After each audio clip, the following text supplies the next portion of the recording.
So today we're looking at misconceptions. What am I expecting? And my desire this morning is that we leave here maybe having a bit of pressure taken off of ourselves. Well, maybe we're expecting too much. Maybe we're putting burdens back on others. So Justin referenced this verse. If someone is caught in a sin, you who are spiritual should restore him gently. Watch yourself, lest you may be tempted. Now, I chose to use the NIV as opposed to some other versions because in our modern English language, the word bear can sound a little more daunting than carrying. And when you go back to the root, they're the same word. But I prefer the word carry. And in this you will fulfill the law of Christ. And then Paul says in verse 5, for each one must bear his own load. So there is that ultimate responsibility. When Justin made that comment, we aren't to just carry the burden. We aren't to take the burden and give it back. But at the end of the day, the truth is that it's up to that individual to work out what they need to work out. We are helping them, carrying it to get them to that place. This is what bearing burdens looks like to me. Can any of you do that? No. I'm not. You'll not be shocked, and I know I can speak for Pastor Brian without checking with him. We're not that good. Sorry. We're not that good. I can't do that. I think I've tried to do that, and I failed. So it's a person carrying the burden, and that's the Lord with his hand there. So as Justin said, if you study that section in Galatians 6:2, we're to take the burden, we're sitting with somebody, we take the burden, we listen. And we go home, maybe depending on the situation, it might be sort of an instantaneous walk, but we take a metaphoric walk, whatever that might be, and then we take it to the Lord and go home and pray and say, Lord, what can I help with? What is it that you want? What is it you want me to do? What can I help with? How can I help this person? And then the next day, 5 minutes later, a week later, we go back to them and we offer to them maybe what the Lord has told us, what he's given us to do or what he wants us to tell them.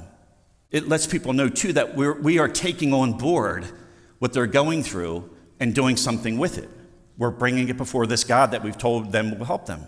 What we are expecting maybe is that when we're sitting with someone, kind of as Justin suggested, we're supposed to have the answers for them. I'm not that good. I don't always have it. Sometimes, sure, there's a feedback we can offer right then and there, but so often there isn't. And so we're expecting maybe that in order for us to prove our Christianity, or maybe we just need to say, I don't know.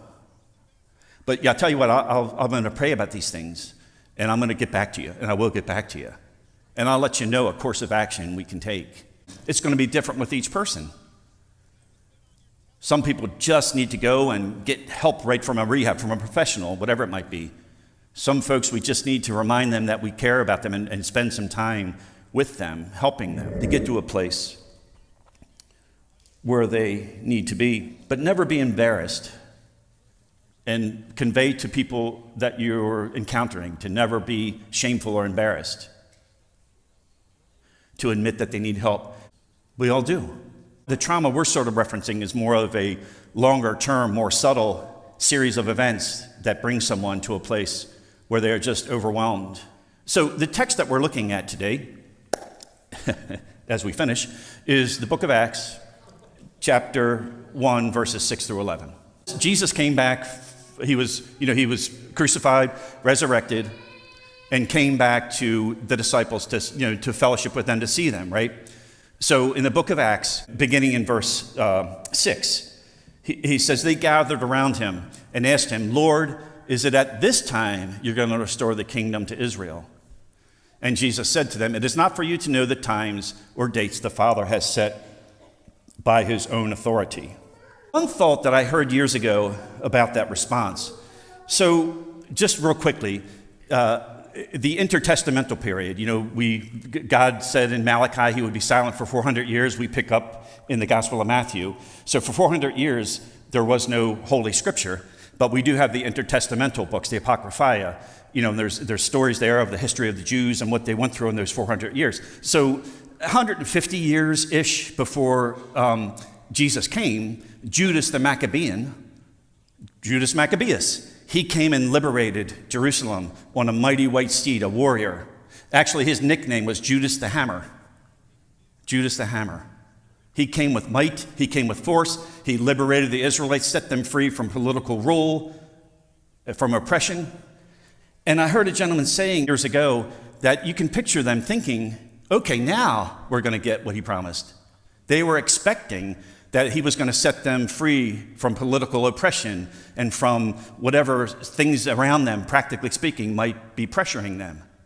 And they're probably thinking, okay, well, last time you came on a donkey. I can't help but think they might be thinking, you rode in on a donkey and you got crucified.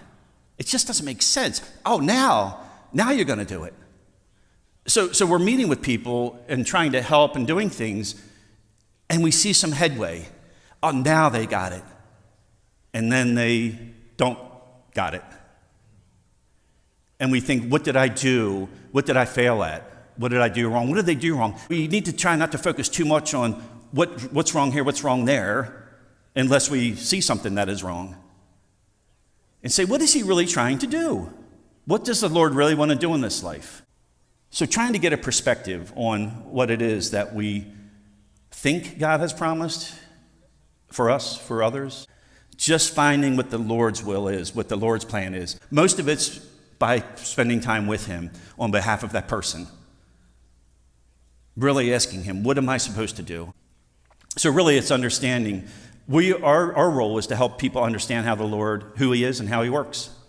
It's up to them at the end to bear their own load, to carry their own load. We know that. We can't do it for anybody.